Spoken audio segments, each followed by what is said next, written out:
wasn't even going to make a video on this. I was not going to make a video on this. I was just going to let it go, but I got several comments. I got a couple DMs, and it's a hot topic, so let's talk about Antoine Jackson committing to UCF, but he wanted to come to Miami.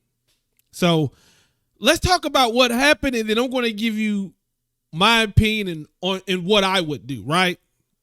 So what happened is Antoine Jackson was recruited to Miami, 4-star kid, went to Dillard, recruited to Miami, signed on a dotted line. I used to say it's not official until they sign on a dotted line. But this was a case where he signed on a dotted line and he wanted out of his intent to sign, or his intent. So he wanted out. Mario and staff granted him out, and he ended up going to Eastern Carolina.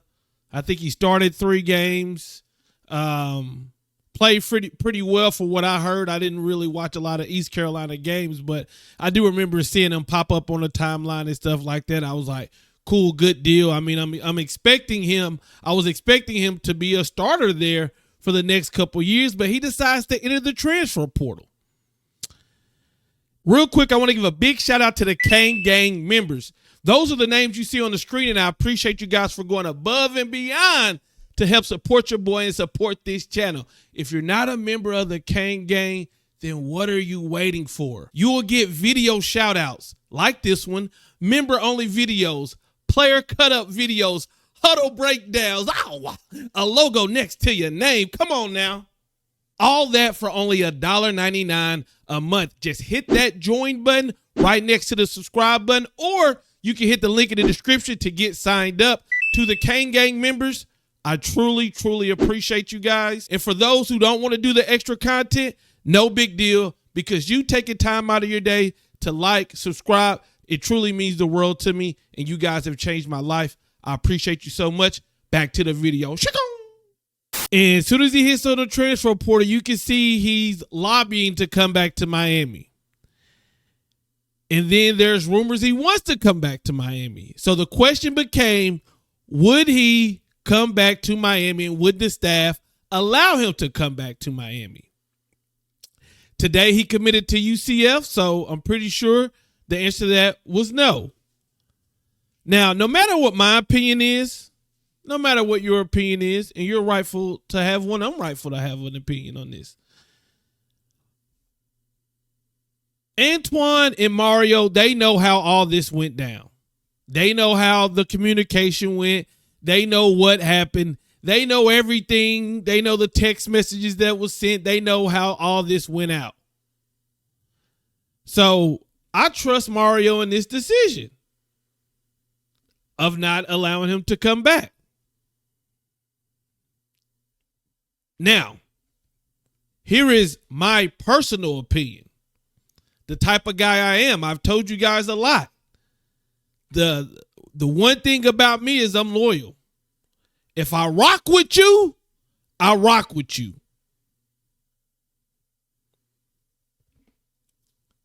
And I know you cannot build a team off of, a player was supposed to come here, he didn't come here, now we're going to hold this vendetta. No, you can't build a team off that.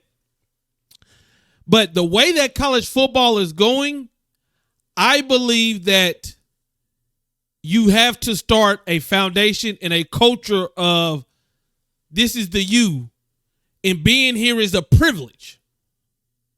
Is a privilege.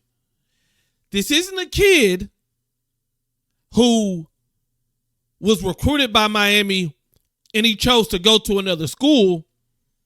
This is someone who Miami recruited start to finish, put in their numbers, had him set on the roster, he signed, then he came back afterwards and said, I want to leave. Mario and staff could have been like, they could have put up a fuss. I don't know exactly what a coach can do. He could have put up a fuss. He could have made this. Mario and staff let him walk out. So imagine you're Mario Cristobal, you're a die. You guys recruit this kid from start to finish. You may even have another kid you may want, but you say, no, we got Antoine, we're good. You go through all the recruitment, you go through all the signing day, and then he says he don't want to be at Miami. Who does that hurt?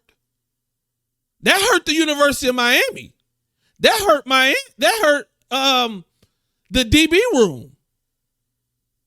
Because it could have been possible for Miami to be in the market for another defensive back. But at the last second, he wanted out. He went to ECU and had a good season. In my opinion, he probably should stay at ECU, keep your starting position, but that's another story for another day. Now, in past, I understood people who were like, well, this kid didn't choose Miami, blase, blase. But I feel like nowadays, with the rules like they're set, the rules are now you can transfer and play right away. You can not only transfer and play right away, you can transfer twice and play right away.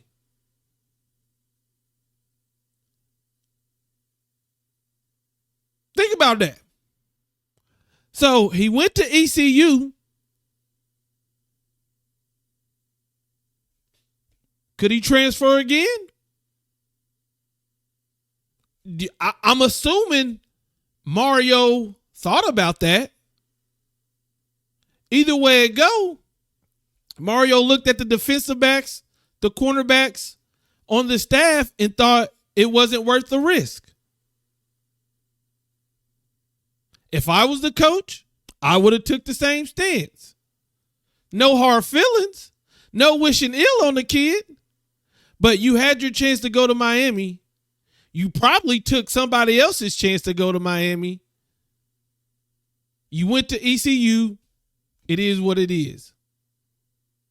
Now, I don't know who his mother is, but there is a tweet going around that the mother commented and said it wasn't about Mario not wanting them or not reaching out. They even have a conversation with the staff, but due to roster space, that's why Miami didn't take him back.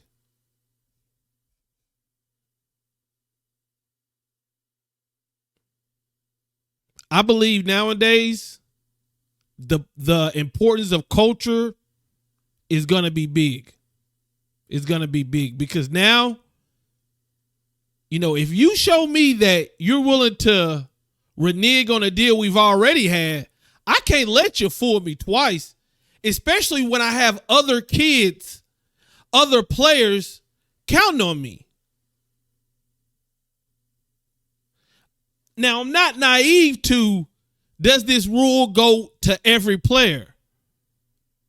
Well, let's say that a top quarterback does this. And he can impact this team. Well, you may look the other way. But in the position that we're in now, I believe Mario made the right decision. That's my opinion on it. You guys let me know what you think in the comments. I'm out. Peace.